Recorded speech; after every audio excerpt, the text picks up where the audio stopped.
Howdy, everybody, and a very pleasant game day to you wherever you may be. Luke, am I on? I'm on. I can't hear myself, but I'm on. Anyways, welcome into the TexAgs Tailgate show as it is senior day in Aggie land. The Fighting Texas Aggies will honor over 30 members of their football program for their contributions in maroon and white, 36 players to be exact.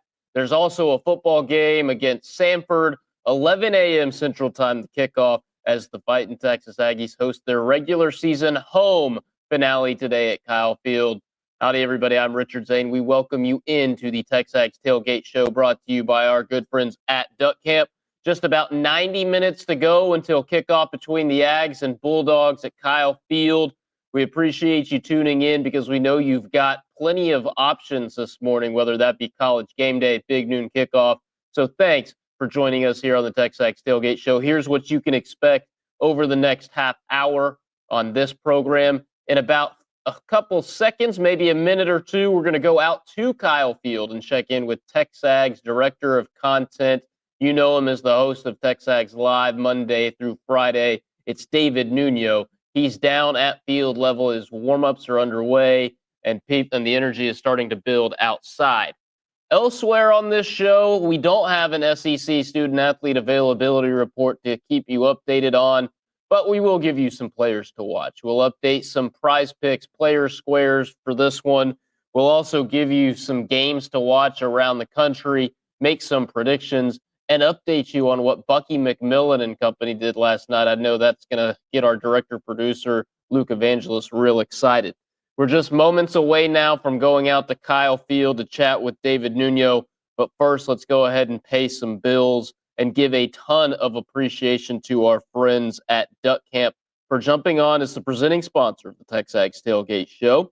Whether you're hunting birds at sunrise or flipping burgers before kickoff, Duck Camp's got you covered. Check out duckcamp.com. They are built for the outdoors, designed for everything else.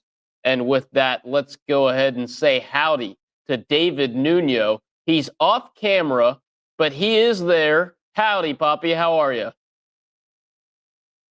Still warming up because he's about to leave the field here momentarily as the guys, they just whistled, but Marcel getting his warm-ups in. You'll see Ashton Bethel Roman at some point in your screen as the guys are walking off. I see Marco Jones there and others. So just giving you a little bit of the up-to-the-minute views here from Kyle Field as they're finishing up their first round of warm-ups. Obviously, they'll put their pads on and come out here a little bit later. But we're just super excited about seeing a healthy beatdown, guys. Sorry to be so honest, but keep everybody healthy, win by 50, move on. That's the game plan.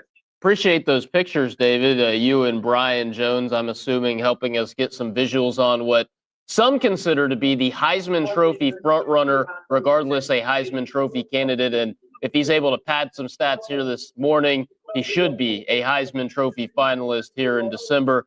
David, we've got plenty of things I want to ask you about, but you started it off with the main focal point, at least for me. Play to your standard and get out healthy before you go to Austin next week, right? 100%. Look, these kind of games, they should be a formality, but you just don't want something that long-term could affect the trajectory of the rest of your season, right? So, look, get out there, take care of business, be efficient. I'm a big believer, though, you've got to get these types of reps in. Game reps, regardless of what you think about the level of opponent, because to stay sharp. One thing that we saw last year's playoffs was teams that had like 3-4 weeks off didn't do as well initially. You see what it looked like when A&M's had a bye week, right? So what you want to do is stay fresh. So play, hopefully a half, maybe a little bit more, maybe a little bit less, right? But be healthy, get your numbers up, get the youngsters some reps here, because this team could have major turnover, right, for next season with all the guys that potentially could be leaving for the NFL. So considering all that, you just want to keep it healthy and be ready for Austin next week. And that's not a shot at Samford, but they're 1-10 this year. They lost most recently by over 35 points. You just want to take care of business and stay safe.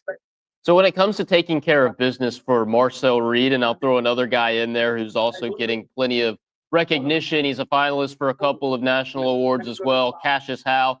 What does success look for those guys today, assuming, and I know what happens when you assume, right, that they're not going to play the entire game because of the inferior opponent on the other side? Yeah, look, I think I'd like to see Marcel throw for 3 or 4 touchdowns, right? I mean, could he throw for 7? Of course he could, but let's consider this is the end of the season, 2 regular season games left, right? So what you need to do is have him play that half, throw for 3 or 4 touchdowns, potentially 5, right? Like if A&M, and look, I'm not trying to be that optimistic, but A&M, we should, right? They're the number 3 team in the country taking on an FCS opponent that has, they're just not at the same level. They can try hard all they want. The thing I will find interesting is what does Samford do offensively? They're going to throw quick passes, right? They know they're not going to be able to run. I don't think they're going to be able to run, and they're going to throw quick passes. So there's not going to be a lot of opportunities for, I think, Cassius to get the sacks. But when those opportunities are there, he's got to go eat.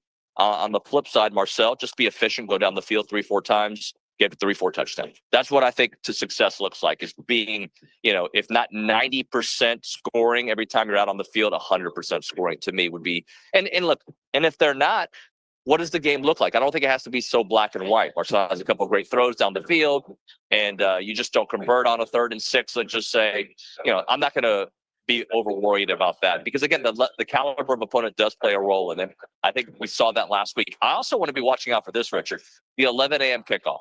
Last week, they were not ready to play. I had several players in studio tell me we were not ready at 11 a.m. We were still waking up. We woke up by the second half. I want to see if it's back-to-back weeks, how different that looks in the second half.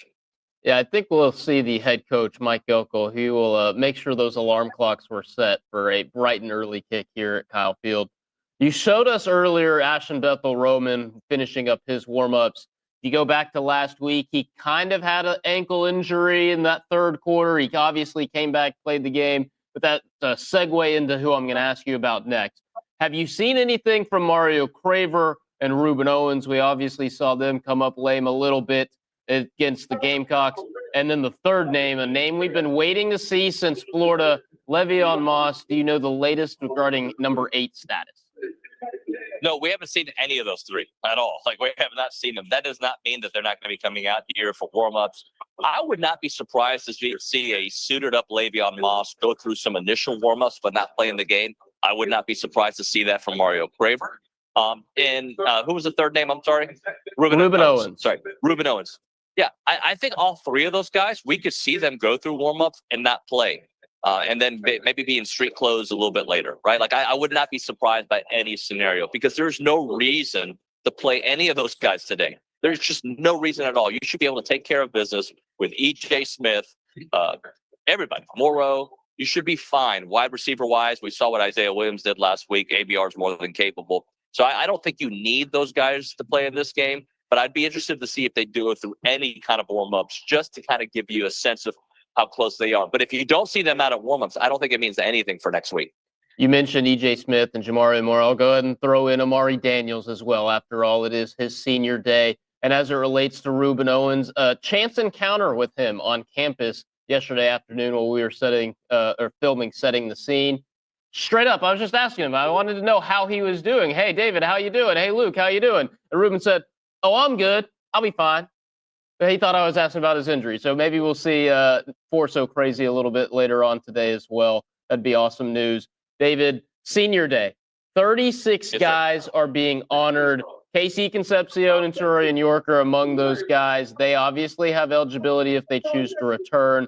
But then there's other names like Trey Zune and Amaje Reed-Adams and Scooby Williams, Cassius House, so many names, and we will read them off a little bit later on this TexAgs Tailgate show. But how will you remember this senior class for what they've done in maroon and white? I think, honestly, one of the things that I thought was amazing in what you said was some of those names that you gave us are transfers, and the impact that they've had in a short while at Texas A&M. Scooby for his 2nd season, Amaje in the 2nd season. KC has only been here for 10 games, and the impact he has. I think we're in a different world of college football, obviously, that sometimes you don't know what the fit is. These guys fit in the culture of Texas A&M, not just that locker room, but what it means to be an Aggie. Turian York has been here since day one, a guy that was committed initially to Mike Elko at Duke, but came to Texas A&M with Jimbo Fisher. Speaking of Jimbo Fisher, Ethan Fisher's out here warming up. I just lost him a moment ago, but I thought I would at least let you know that Ethan Fisher, the son of Jimbo Fisher, did make the trip. He is out here, and some folks from the Kids First Fund are out right here to my right, to my left, watching Ethan warm up. So just a little side note, he is obviously not a senior for Texas A&M, but I just wanted to bring that up as it came to my attention. that being said, these guys, to me, you really become a legend with postseason success for games that matter.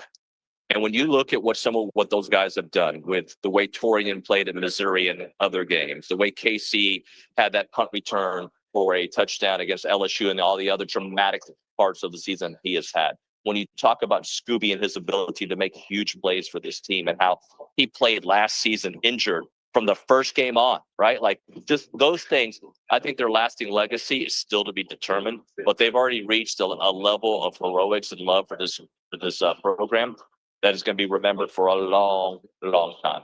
Very well said. Obviously, their story still being written. They've got a few more chapters, at least we hope, a few more chapters to write as they go on this quest for championships at both the conference and national level.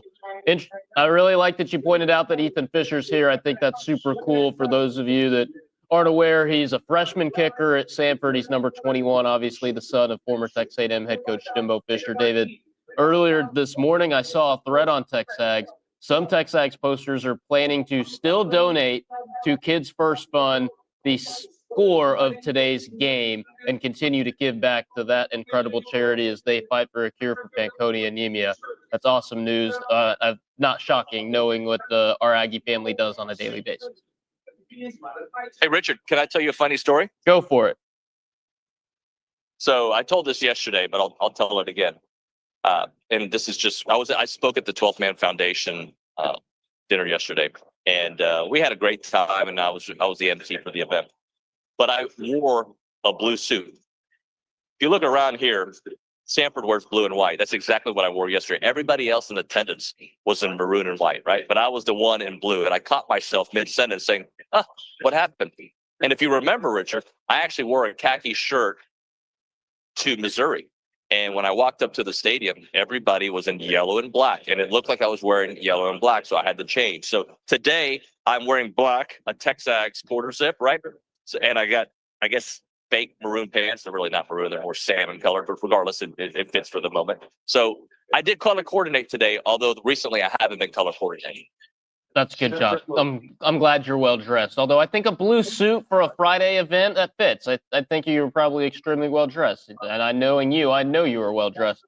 I usually ask you except look at this. This is what I looked like. I look like a Samford player. That's no, what I looked like. I think I know you work out a lot and you do a ton of jiu-jitsu and you're in the octagon a lot, but I don't think anyone's confusing you for a Samford football player, at least not right now. I usually ask you for an X factor. I won't do that considering who the opponent is. But tell me what you're looking for today and give me a final score prediction.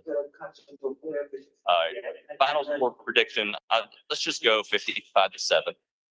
Maybe a late touchdown. And what I'm looking for, look, I'm going to go back to what I started the show with, right? I am looking for health. I'm looking for a team to stay healthy, look efficient, have a little bit more. By the way, here comes Ethan Fisher. If you want to get a up close look at Jimbo Fisher's son, and he looked like he's like, who's this guy pointing at the camera at me? Anyway, good to see Ethan Fisher. What's up, buddy? How you been? Good. Good to see you. Hey, sorry to make it awkward. No, we're live. I don't want to get you in trouble, but thank you. Good to see you, man. Say hi to your dad for us, right? Ethan Fisher, laser day. That's awesome. Was that our awkward exchange? No, I thought you guys were fine. That was awesome. Very gracious, and it's really cool to see him back in Kyle Field. All right, 55-7 is going to be the final, and I want to see health. That's all I want to see: health and some big touchdowns. I'm with you. On the way out, David, I'd be remiss if I didn't ask you about Trev Alberts. An extension announced yesterday, 6-year deal for the Texas A&M Director of Athletics through the 2031 calendar. Just your thoughts on that. Obviously, this coming less than a week after Mike Elko signed his own 6-year extension. You know what? The thing that I love about it is alignment. For a long time, we talked about how there wasn't so much alignment. We had different presidents, different ADs, different coaches, right? Like, I love the fact that A&M had a vision a couple years ago and brought on Trev. A&M had a vision when they moved on from Jimbo Fisher and brought on Coach Elko. And now those guys are going to be aligned for a lot longer to be able to reach the absolute potential that we've been dreaming about with perfect alignment. New president obviously was named. So like now that all three levels, hopefully for the future, will be aligned, I am very excited, at least from an athletic standpoint. Trev and I think Coach Elko are very close, and I think this is great for the future of A&M athletics. Sure. That's awesome. David Nuno, thank you so much. How many cups of coffee is it going to take you to get through a morning kickoff this week? Buddy, by now, I've already conquered the day. This is midnight. Hey, it's 11 a.m. By true. now, I've already run my 39 miles that Billy talks about with no shoes. Yeah. Actually, I didn't do anything this morning. I purposely took the morning off. Oh, is it today a cheat day? What, are we going to have some mac and cheese and some carbohydrates? What are we doing? No, I went to Bubba's 33 last night, so I felt like, you know what? I'm going to recover from the big hamburger that I had last night and just chill out. I'll probably do my workout after the game. As long as we hit our numbers, and when I say numbers, win by 40 plus. Absolutely. David Nuno, we'll see you post-game on the post-game wrap presented by our friends at TKO Equipment. Thank you so much for joining us here on the TexAgs Tailgate Show. And as always, please keep Olin Buchanan out of trouble. I appreciate you, Richard, and that's possible, as you know. Talk to you soon, buddy. Yes, sir. That's David Nuno, TexAgs Director of Content. Live, he was live on field at Kyle Field. His kickoff is just about an hour and 15 minutes away. As I told you at the top, because this is a non-conference game, there is no SEC student-athlete availability report to present to you. So with that, we'll go right into our players to watch. And with that, we'll give you a couple of Aggies to keep an eye on.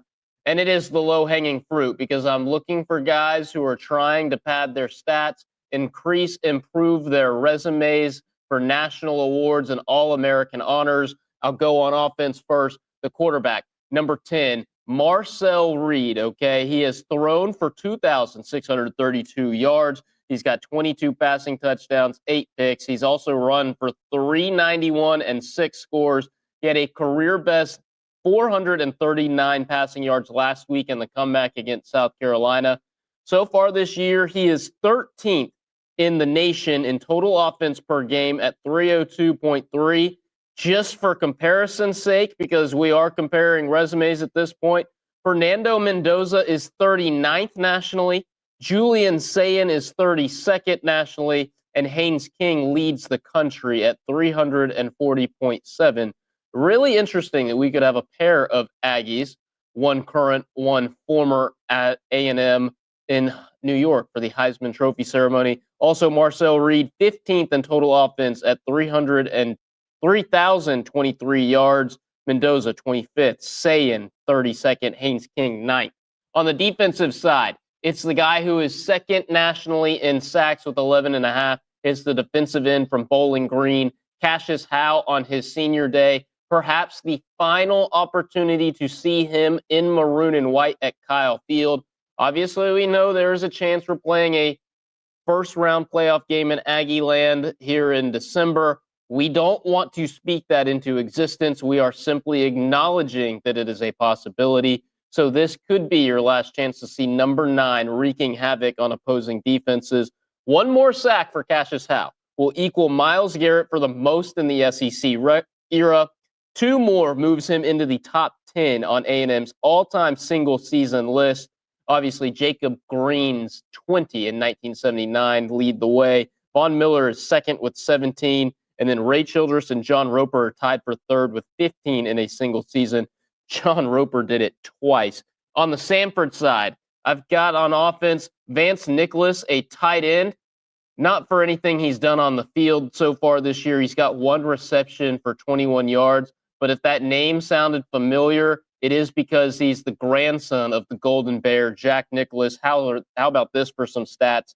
18 major championships, most all-time, 6-time Masters champion, 4-time U.S. Open champion, 3-time Open champion, and 5-time winner of the PGA Championship. Jack Nicholas's grandson, Vance, playing a football game at Kyle Field today. And then on defense, I'll go ahead and throw out the linebacker, Jaden Mosley. He leads Samford in tackles with 97. He's got 9.5 TFLs, 2.5 sacks, 1 forced fumble, and 1 fumble recovery. Those are my players to watch in this one, as the Aggies and Bulldogs are just about an hour and 10 minutes away. With that, let's go ahead and get you some new player squares on Prize Picks. Prize Picks, the best site to play daily fantasy sports. Go to prizepicks.com/TexAgs. Use code TexAgs when you sign up to receive $50 once you play your first $5 in lineups. And Luke Evangelist, you know way more about Prize Picks than I do, they've got new ways to play. New this week, right? Yeah, I was actually going to say there are no player squares for the first time ever, just because this is a game that is very hard to judge, considering you don't know how much Marcel Reed and the starters will play. So don't be surprised for this week if there's nothing available for player squares on Prize Picks for a lot of these bye games, or as Big Ten people are calling it, Cupcake Week, when in reality it's Cupcake Week every week over there for them. But luckily, there is a new way to play because Prize Picks just partnered with Polymarket. This is like breaking news as of just a couple days ago, and we just introduced that on Pick 'em and Rip 'em earlier this week. But now you can play winners, so you can pick straight up. Do you think A&M will win the game? Do you think Samford will win the game? And you'll get odds and payout differences based on what you pick. So obviously A&M is a heavy favorite. They're such a heavy favorite that betting on them wouldn't even win you any money. But if you have any inclination that you think Samford will win today, that would be a 33.3x payout, so $10 to win $333.33 if you are feeling inclined to place that. That's not all, though. You can now place futures on Heisman winners, so you could get Marcel Reed at 7.14x, and Matthew Dawson and I may or may not have sprinkled some money on that already. And then also a new way to play is all these coaching searches that are going on. If you think you know that Lane Kiffin is taking this job, but then he might actually take the other job, you can place money on which job you think he's going to take, who's going to take that Penn State job, and there's different payouts for each candidate. If you think Nick Saban may get back into coaching, you can place on that. If you think A&M is going to win the SEC, you can place on that, or win the national championship. The point is there's even more ways to play, and a perfect timing because the college football season is wrapping up, and what better time to use the postseason and bowl season and the college football playoff than on Prize Picks with all these teams and future ways to play. One thing I'll say on that, Luke, is if you know where Lane Kiffin is going, you are either from the future or from the future, because I don't even know if Lane Kiffin knows where he's going at this point. It feels like it changes with the weather. Interesting thing that came out of Oxford yesterday afternoon. I've never seen a graphic from an AD announcing that they're just going to make an announcement later on. Luke, thanks so much for the Prize Picks update, of course. Once again, a reminder, Prize Picks, best site to play daily fantasy sports. Go to prizepicks.com/TexAgs. Use code TexAgs when you sign up. Receive a guaranteed $50 when you play your first $5 in the lineups, and maybe test out those new ways to play that Luke Evangelist just lined out for you.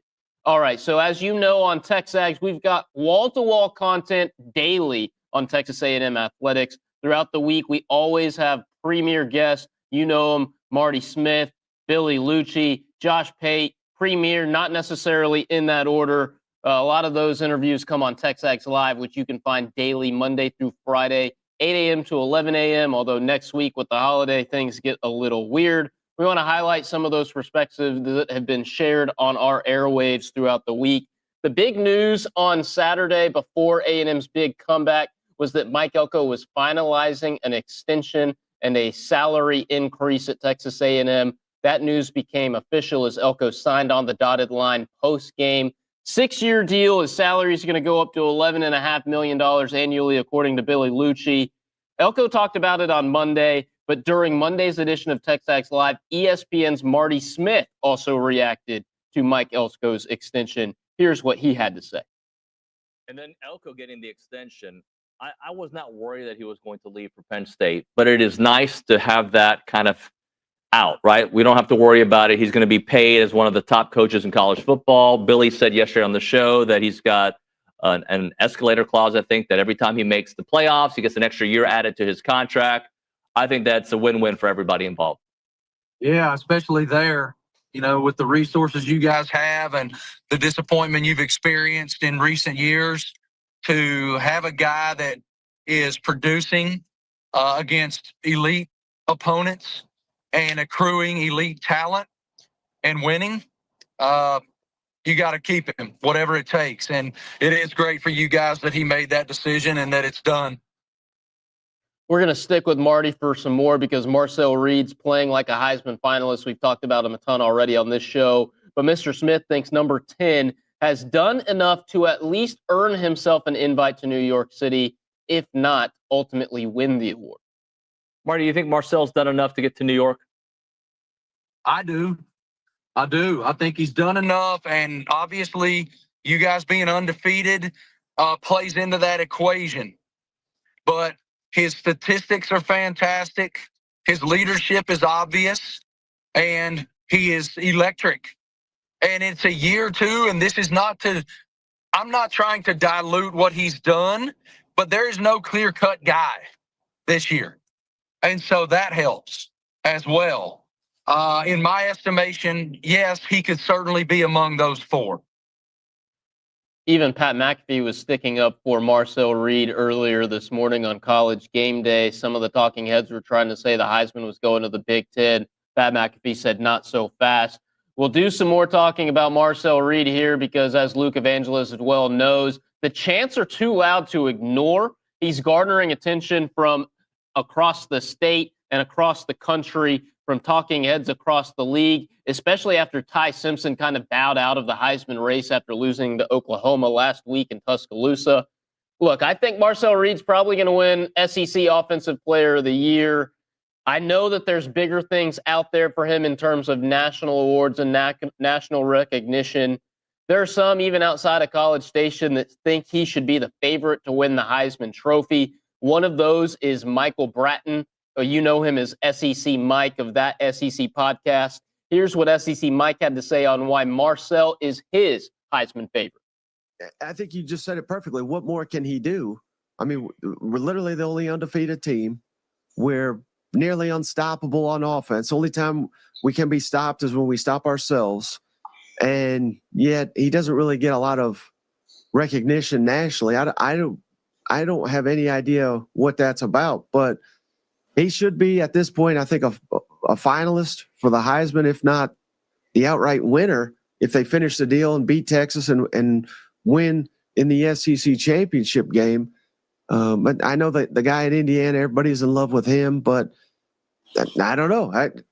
Has he gone through the SEC gauntlet? No, he has not. So my vote would be for Marcel Reed if I had a Heisman vote.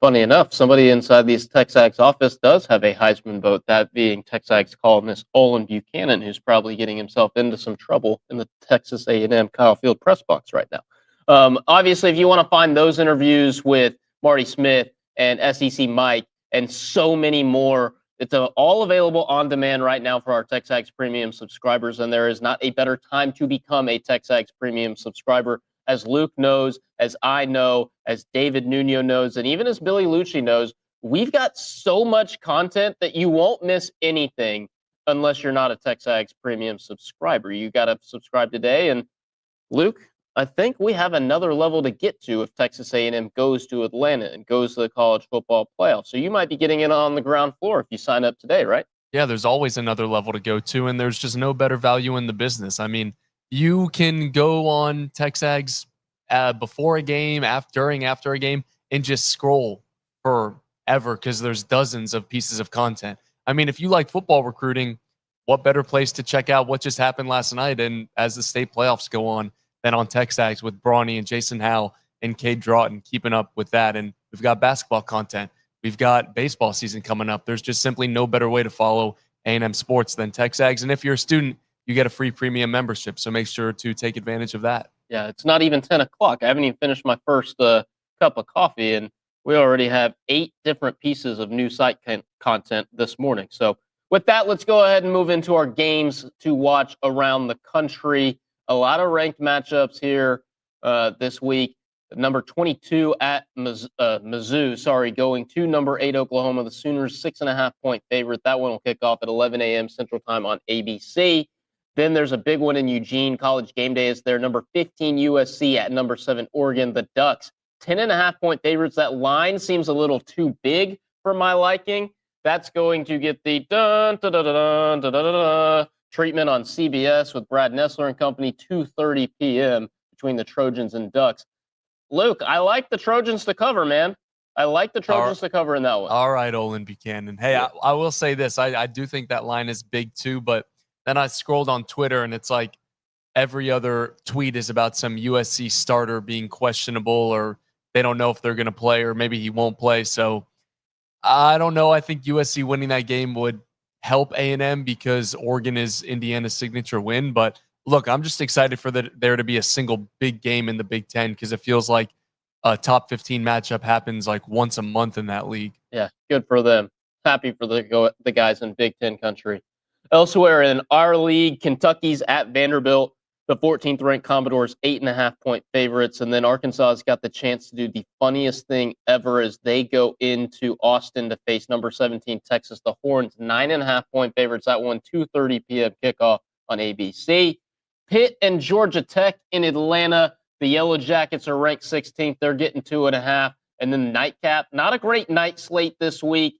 The game on ABC, 6:30 p.m. is number 20 Tennessee at Florida. Somehow the Vols only a 3.5-point favorite over a 7-loss Gator team. Could be interesting. Some other games with Aggie ties to note. And Luke, I know you're kind of like fiending. You're like itching to talk about it. Have a night, Ruben Dominguez, right? Record-breaking performance from behind the arc in Texas A&M's 109-68 victory over Manhattan last night at Reed Arena. Go ahead, Mr. Evangelist, the hoops expert. I mean, that was everything that you thought you were going to see from this team, and you just got to make sure that 18 threes is no longer just a new school record. It is the norm of what this team can do on a night in and night out basis. You know, Bucky said there's going to be games where they make 20 threes. He's had multiple Samford teams make 20-plus threes multiple times in the season. And A&M, the story was we've heard they can shoot it that well, but we've never actually seen it. Now there is quantifiable proof that this team can shoot their way out of any game, and Ruben Dominguez is a big part of that. Out of players in college basketball with more than 40 attempts from three, Ruben Dominguez is currently 6th in three-point percentage with 48.9%. So half the time he shoots it, it goes in, and that's what you expect from this team, and they've got great shooters around him. So if you thought that last night was crazy, just wait for Tuesday night because they're playing a team that has an even worse rated defense according to Ken Palm, and that record of 18 threes in a game and 10 threes by a single player may not stand for long. Ruben Dominguez, he scored 30 points, 10 of 14 from behind the arc. 10 three-pointers is a school record. The previous high was 8, held by, Luke, help me out, Bernard King, Gerald Brown, and Josh Carter, who did it 3 times. Yep. And then A&M as a team, 18 three-pointers, also a record, broke the 2017 team's record of 16. 109 points, A&M's most in a single game since 1989. As Luke mentioned, they will face Mississippi Valley State on Tuesday, okay? They won last Tuesday. They won last night. If they win one more, that's officially a winning streak. So Bucky McMillan and company trying to get hot before they head to Tampa next week.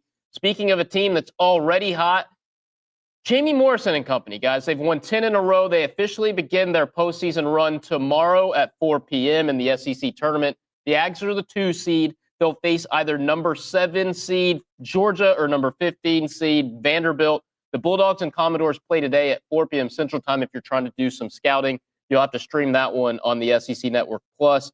A&M's game will air 4 p.m. Central Time on the SEC Network on Sunday. To win the title, A&M has to win 3 matches in as many days. And the NCAA Tournament Selection Show for the prize that truly matters is set for Sunday, November 30th at 5 p.m. Central Time. And we do expect Jamie Morrison's Aggies to be at home for at least the first 2 rounds of the big tournament. Wrapping up our A&M chatter, games to watch. Women's basketball for you Night Owls. Want to throw on a pot of coffee and watch some women's hoop. Joni Taylor and company, they're taking their 3-0 record, putting it on the line tonight against VCU in the North Shore Showcase in Hawaii. Tip-off set for 10:30 p.m. Central Time. The only way you can watch it is a pay-per-view service called Baller TV.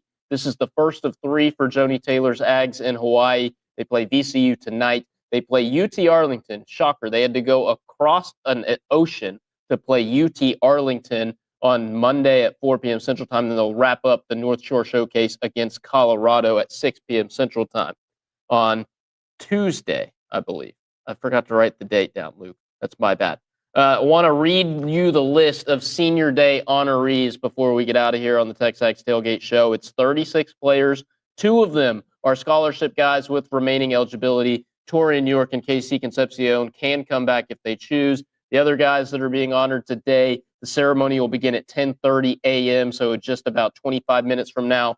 Le'Veon Moss, Cassius Howe, Trey Zoom III, Armaje Reed-Adams, Will Lee III, Albert Regis, Tyreek Chappelle, Scooby Williams, Randy Bond, Jacob Graham, Bryce Anderson, Amari Daniels, E.J. Smith, Nana Bodiawusu, Tyler Onyedem, Ruben Fothery II, Jacob Zeno, Coley Faiu, Jared Kerr, Nate Burkacher, Dayon Hayes, Amari Nyblack, Jared Zirkle, Nathan Jackson, Deshaun Fillmore, William Huntsinger, Levi Hancock, Aiden Herrera, Isaiah Willis, Wesley Watson, Chance Jackson, Truett Tumney,